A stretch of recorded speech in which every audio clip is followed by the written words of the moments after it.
Sur la montagne, un autre dossier, en fait, très actuel, en fait, les acériculteurs, on est en pleine période pour eux où normalement l'achalandage se fait autant pour les familles. La pandémie aura changé un peu la donne encore une fois, mais il semble qu'on peut s'ajuster et il y a des solutions qui ont été proposées.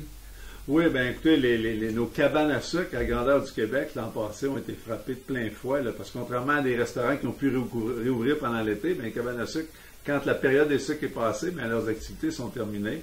Alors cette année, là, encore là, il y a de l'incertitude dans l'air quant aux mesures qui vont être mises de l'avant par la santé publique, mais il y a plusieurs belles initiatives, dont celle de Ma cabane à la maison qui vient d'être lancée là, par l'Association des salles de réception et des érablières du Québec, là, où les Québécois vont pouvoir acheter, faire livrer chez eux ou d'un supermarché tout près de chez eux, là, des boîtes dans lesquelles on retrouve des mets préparés, des mets réchauffés, là, puis c'est des traditionnels repas de cabane à sucre. Alors j'invite tous les gens de la MRC de Drummond, du Centre du Québec tout entier, à être solidaires là, de nos acériculteurs, mais aussi de nos cabanes à sucre, là, puis d'aller sur Internet, puis de commander là, une boîte là, pour encourager, mais en même temps déguster.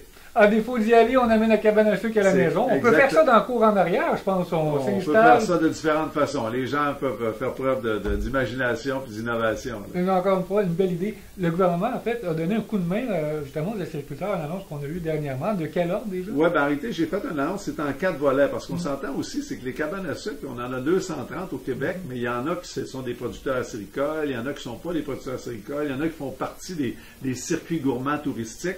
Alors, on a fait une annonce, on a un soutien pour la cabane à la maison, on a un soutien aussi ça, pour tous les gens qui ont investi pour modifier leurs opérations depuis l'arrivée de la COVID. On a un soutien en financier jusqu'à hauteur de 50 000 par cabane, c'est possible. On va permettre aussi, on va changer la réglementation, faire en sorte qu'ils vont pouvoir opérer plus longtemps cette année. Normalement, sont assujettis à une période restreinte d'opération, mais là, cette année, là, on va leur permettre de pouvoir opérer plus longtemps. Et puis, parallèlement à ça aussi, on a les gens qui avaient des inventaires importants qui étaient invendus. Alors, on a mis en place des dispositions pour venir les aider à aller chercher de la liquidité pour financer ces inventaires-là jusqu'à temps qu'ils puissent les écouler cette année. Alors, plusieurs mesures, un bouquet de mesures, si on veut, mais si on additionne ça aux annonces qui avaient été faites par mon collègue ministre de l'Économie, c'est certainement, ça vaut pas un temps normal où les gens sont là, les familles sont partout, puis les cabanes fonctionnent à plein régime. Mais dans le temps de pandémie, là, je pense qu'on vient mettre tout ensemble comme soutien pour cette industrie-là, je pense que ça va être bienvenu là, par les gens.